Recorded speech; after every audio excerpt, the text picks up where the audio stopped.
안녕하세요, 제로백입니다. 오늘은 좀 진지한 이야기를 하려고 영상을 찍게 되었는데요. 제목에도 나왔듯이 가난한 집을 위해 6천만 원을 보내고 알게 된 사실에 대해서 이야기해 보려고 합니다. 먼저 저는 어려서부터 가난했습니다. 흙수저라는 단어도 민망할 정도로 가난했습니다. 왜냐? 집이 없었거든요. 공소라는 작은 예배당 옆에 작은 쪽방에서 저희 가족 6명이 지냈습니다. 그렇게 지내다 보니 저는 가난이 지독하게 싫었고 무서웠습니다. 하고 싶었던 건 없었지만 가난이라는 불똥이 발등에 떨어지다 보니 공업고등학교를 나왔고 3학년 2학기 때부터 8년간 쉬지 않고 일했습니다. 8년간 일하면서 달달이 집에 돈을 보냈고 그 금액은 6천만 원이 넘었습니다. 어이없게도 6천만 원이나 되는 돈을 보냈음에도 집은 여전히 가난했고 저는 매달 생활비 70만 원을 보내야 했습니다. 집이 왜 가난한지 좀 이해가 안 되더라고요. 그래서 너무 화가 난 저는 집에 지원하던 돈을 끊으려 했지만 어머니께서 그러면 너무 생계가 막막하다며 조금이라도 보내달라고 하셨습니다. 그래서 순차적으로 금액을 낮추기로 했습니다. 70만 원을 보내던 것을 50만 원으로 보내고 한 달에 2만 원씩 줄여나가며 최종적으로 25만 원씩만 집으로 보내기로 했습니다. 결과적으로 현재는 25만 원씩만 집에 보내고 있습니다. 보내던 금액이 줄어드니 저를 짓누르는 족수에서 해방되는 기분이 들었습니다. 마치 자유인이 된 것 같은 기분이었어요. 갑자기 55만 원이라는 돈을 더 벌게 된 셈이 되었으니까 행복했습니다. 근데 저의 상황과 반대로 집안은 어떻게 되었을까요? 가난해지지 않았냐고요? 아니요. 놀랍게도 저희 집안은 제가 70만 원을 보내던 그때와 비슷한 생활 수준을 유지하며 지내고 있습니다. 이게 어떻게 된 일인지 저는 좀 당황스러웠습니다. 저는 어떻게 된 것인지 집에 물어보고 궁금증의 일부를 풀어냈습니다. 하지만 여전히 의문점이 생기더군요. 남은 의문점을 풀기 위해 저는 주위의 가난한 사람들의 이야기와 돈을 모으지 못한 사람들의 이야기를 듣기 시작했습니다. 그리고 그들의 이야기와 제 생각을 정리하기 시작했습니다. 생각을 정리하고 저는 가난한 사람들의 특징을 알아냈습니다. 첫 번째, 가난한 사람들은 생각부터 가난하다. 돈은 어떻게 모을까요? 단순하게 월급을 늘리거나 소비를 줄이면 돈은 자연스럽게 모입니다. 하지만 가난한 사람들은 월급 200만 원을 벌 때 300만 원이라는 금액을 벌기 위해서는 엄청난 노력이 필요하다고 생각합니다. 지금도 힘든데 이걸 어떻게 해? 라면서 월급을 늘리기보다는 소비를 줄이는 쪽을 택하며 돈을 모으죠. 하지만 그렇게 모은 돈은 금방 한계가 드러납니다. 소비는 계속해서 줄일 수 없기 때문이죠. 즉 필수적인 소비까지 줄일 수 없어요. 그리고 이때 안 좋은 습관이 함께 따라붙습니다. 바로 가성비란 녀석이 따라붙게 되죠. 가성비란 녀석은 정말 지독한 녀석입니다. 남들이 호캉스를 간다고 얘기하면 집에서 쉬면 공짜인데 왜 저런 곳을 가냐 하고 고급 레스토랑에서 한 끼로 5만원씩 쓴다고 하면 그 돈이면 국밥이 몇 그릇이냐 하며 어이없어 하고 500원짜리 캔커피를 두고 카페에서 6, 7천원짜리 커피를 마시는 사람들을 보며 혀를 차기 시작합니다. 즉 가성비를 너무 따지다 보면 자신의 기준에서 경험들에 대한 가치를 매기고 그 금액이 너무 터무니없다고 생각하면 도전하지 않습니다. 그리고 자신을 발전시키는 교육이나 활동에 대한 소비도 아끼게 됩니다. 발전 없는 삶을 살다 보면 항상 최저시급만 받게 되는 삶을 살게 됩니다. 돈이란 필요한 곳에 쓰려고 모으는 것이고 모은 돈의 일부는 자신을 발전시키는 데 사용해야 합니다. 그렇게 자신의 능력을 높이고 더 큰 돈을 벌어 가난과 멀어지도록 해야 합니다. 가난은 그렇게 벗어나는 것이니까요. 두 번째, 큰 돈을 쓰는 것에는 민감하지만 작은 돈에는 관대하다. 가난한 사람들의 대표적인 특징이죠. 월급을 받으면 기념하기 위해 맛있는 음식을 먹습니다. 월급날이니까 한 끼 3만원 정도는 나를 위한 작은 사치라고 생각합니다. 그리고 장바구니에 담아뒀던 쇼핑들을 하기 시작하고 돈을 쓰기 시작합니다. 나름 돈을 아끼겠다고 가성비 좋은 제품을 사죠. 합리적인 소비를 했다고 생각하지만 보름 뒤 월급의 절반이 사라져 있습니다. 다음 월급까지는 15일이 남았고 뒤늦게 생활비 계산을 위해 계산기를 두드립니다. 아껴 쓰면 다음 월급까지는 버틸 수 있다는 계산이 나와 안도하지만 저금을 할 여유까지는 없습니다. 가난한 사람들은 이런 악순환이 계속 반복됩니다. 돈은 저축을 먼저 하고 남은 돈으로 생활해야 합니다.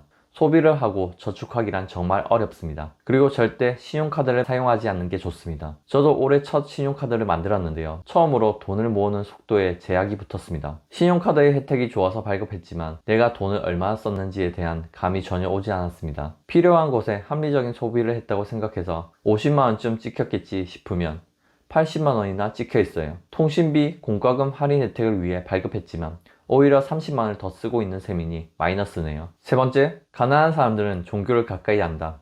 저는 종교를 깎아내리기 위해서 이 얘기를 하는 것이 아닙니다. 저도 종교를 가지고 있고 종교에 대한 가치관을 가지고 있습니다. 그럼에도 불구하고 종교 이야기를 꺼내는 이유는 가난한 분들 중에 종교에 대한 잘못된 가치관을 가지고 있는 분들이 너무나도 많습니다. 종교는 심리적, 정신적 위안을 삼는 곳이지 그곳의 문제를 해결해달라고 재산의 전부를 헌금하고 기도하는 곳이 아닙니다. 가난이라는 문제를 해결해달라고 자신의 재산을 헌금하고 기도를 드린다고 해결되나요? 아닙니다. 노동을 하고 재화를 벌어 그 재화를 차곡차곡 모으며 가난으로부터 멀어져야 가난의 문제는 해결됩니다. 성경에도 노동은 신성한 것이라고 나옵니다. 일주일 중 6일은 신성한 노동을 하고 그 노동의 대가를 받고 주일의 대가의 일부분을 내는 행위야말로 신께서 원하는 참된 모습이 아닐까요? 가난을 벗어나려는 노력도 하지 않고 생활비를 헌금하고 기도하면서 가난으로부터 벗어나도록 도와달라고 신께 기도드린다는 것은 로또를 구매하고 당첨되기를 바라는 것과 다름없습니다. 기초적인 생활도 안 될 정도로 과도한 헌금을 내거나 맹목적인 신앙심은 독이 될 수 있습니다. 마지막으로 네 번째, 하는 척을 하면서 산다. 가난이란 불똥이 발등에 떨어지자 미친 듯이 살아갑니다. 멈추면 넘어지는 자전거처럼 끊임없이 페달을 밟아야 하죠. 그러다 보니 생각하는 대로 살기는 어렵고 사는 대로 생각합니다.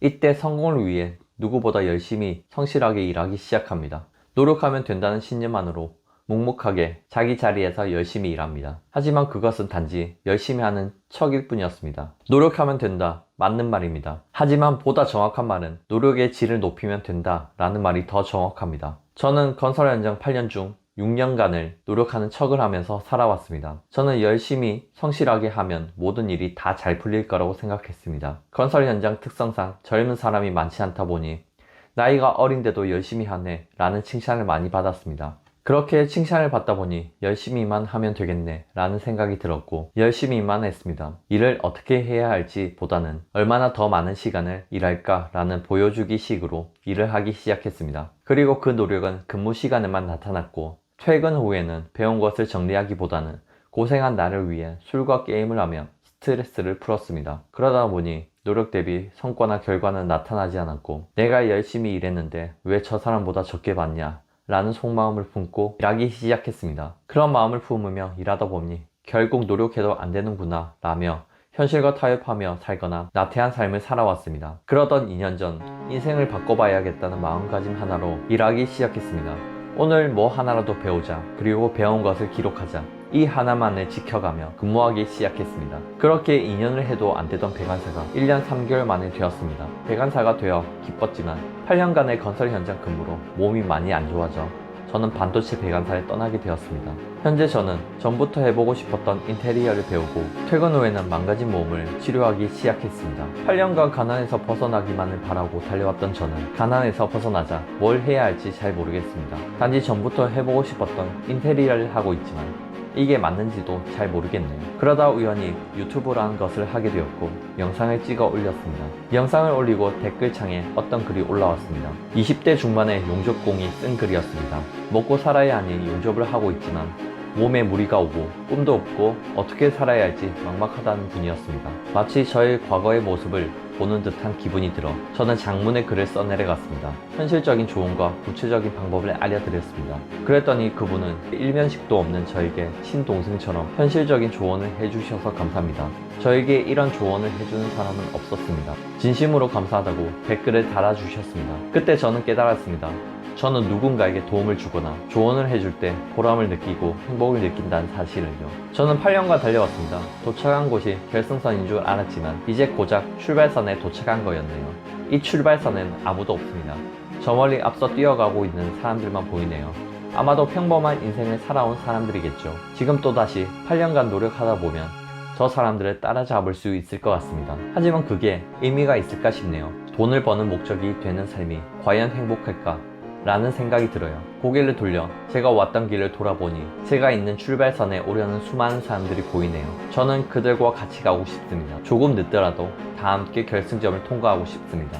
집도 없는 흙수저도 노력하면 어느 정도 먹고 살만한 날이 온다는 걸 보여주고 싶습니다. 지긋지긋한 가난에서 벗어나고 싶은 분들, 무슨 일을 해야 할지 막막하신 분들, 고민이 있는 분들의 이야기를 듣고 현실적인 조언과 상담을 해드리고 싶습니다. 인생은 어떻게 살아야 할지, 지금의 상황은 어떻게 해결해야 할지 함께 고민하는 시간을 갖고 싶습니다. 그럼 더 나은 모습으로 다음 영상으로 찾아뵙겠습니다. 감사합니다.